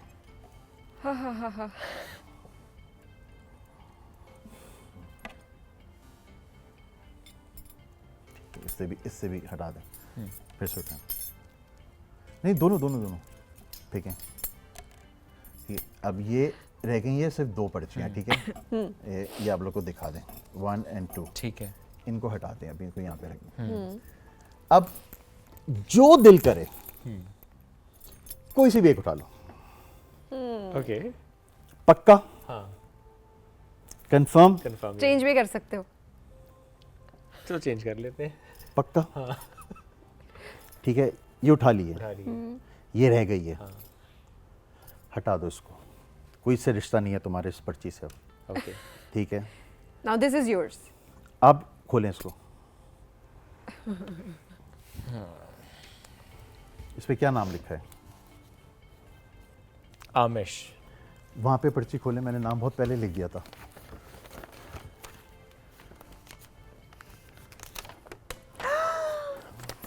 Oh my goodness! इस नाम से अच्छा जो आपने एक बात की आगा भाई। अगर अगर वो पर्ची उठा देते तो फिर क्या होता उसमें उठाता क्या नहीं वो लिखा? कभी भी क्यों? कभी भी नहीं उठाएगा वो। सो अच्छा आप इनका माइंड रीड कर सकते हैं उस टाइम पे कि ये क्या करने वाले हैं नेक्स्ट स्टेप में। Is it like that? इन्होंने मुझसे ये उठवाई Because मैं आम लोगों की तरह मैंने मैं मुझसे बड़ी ये उठवाई है। मैं समझे इसके दिमाग में घुस गया था। मैं Seriously, जो yeah. बोलूंगा ये उसका करता रहता है ये। आप ये देखें कि मैंने पहले दूसरी पर्ची उठाई और मैंने वो दूसरी पर्ची ही उठानी थी। I don't know how he played with my mind कि मैंने अपना माइंड चेंज किया और मैंने दूसरी पर्ची उठाई। मैं चाहता ना अभी इस पे बहुत सारे काम करवा सकता था इससे मैं। बहुत सारे काम। सुजैन है ना सुजैन फातिमा का नाम सुना है एक्ट्रेस। ठीक है उसको कभी बुलाना अपने शो में और उससे पूछना कि यार कभी तुम्हारे 5,000 रुपए किसी ने गायब किए हैं?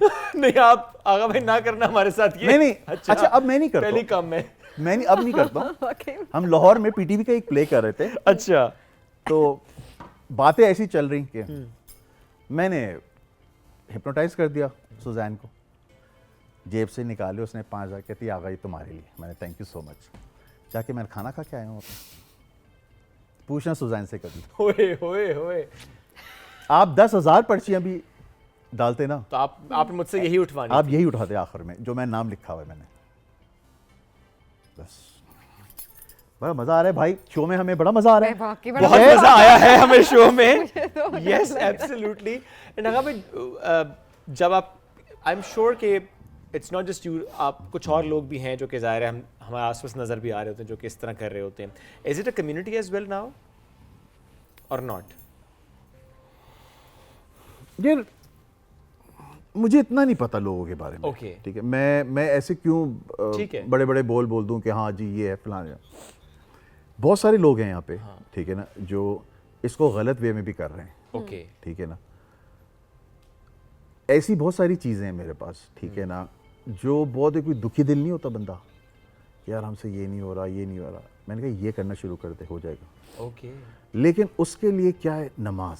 बेशक सबसे पहले नंबर वन क्या है, नमाज, झूठ से तौबा, ये दो चीजें शुरू कर दो। भाईजान दरवाजा तोड़ के रिस्क आएगा आपके पास, दरवाजा तोड़ के, और आप बोलोगे यार ये कैसे। और यही दो काम सबसे मुश्किल है दुनिया के। बस ये दुनिया कर ले के जिंदगी सबसे आसान। मुश्किल काम है कि बंदा झूठ से तौबा करे और नमाज पढ़े। नमाज इतना आसान नहीं है पढ़ना। हम लोग समझते हैं ना यार चलो जाके सजदे कर लो, फिर आखिरी आयत जो मैंने पहले पढ़ के तो फैसे नमाज के पहले लगा था लानत देता हूँ मैं, ऐसे मुझे नहीं चाहिए तुम्हारी नमाज से। बस भाई, and that would be your message as well, I believe. I'm still surprised, to be very honest. कुछ चीज़ें बड़ी unusual होती हैं जो आपके Yes. सामने हो रही होती हैं, but like I am surprised. Obviously आप I'm लोग भी sure देख बहुत रहे से लोग होंगे, surprise होंगे, वो but क्योंकि surprise ज़रा होंगे, मगा- but ये skills हैं जो कि Yes. आपके अंदर आती हैं, रूहानियत है, ये वही It's a लोग science as well. Science as well कि जो लोग करते हैं वो इसको बेहतर समझ सकते हैं। एब्सोल्युटली ज़ाहिर है उन्होंने इसकी प्रैक्टिस की है। ये ऐसा तो नहीं है ना कि आपको बस आ गया, ठीक है, वो जो बात कर रहे हैं उसके सारे इंग्रेडिएंट्स हैं ना, कि आप कैसे फिर नमाज, कैसे कुरान, कैसे आप अपने आप को पहले सीधे रास्ते पे लेकर चल रहे हैं, फिर अल्लाह से मांग भी रहे हैं कि गिव मी समथिंग, और अल्लाह ताला किसको क्या तोहफा दे दे, किसकी आंख से कितने पर्दे हटा दे, किसको कितनी ताकत दे दे, किसको कितना आगे ले जाए, कौन कितना डीप देख सके, ये अल्लाह बेहतर जानता है। अल्लाह जिसको चाहे जितना दे सकता है। Thank you so much for joining us today, it was great having you. Videos देखी थी आज हमारे साथ ये हुआ है, keep this with me as well. मेरे 5 सा जेब में ही है। ऑलराइट जी, आपसे लेंगे इजाजत, दोबारा मुलाकात करेंगे कल। बहुत सा ख्याल रखें, दुआ में याद रखिए। अल्लाह हाफिज।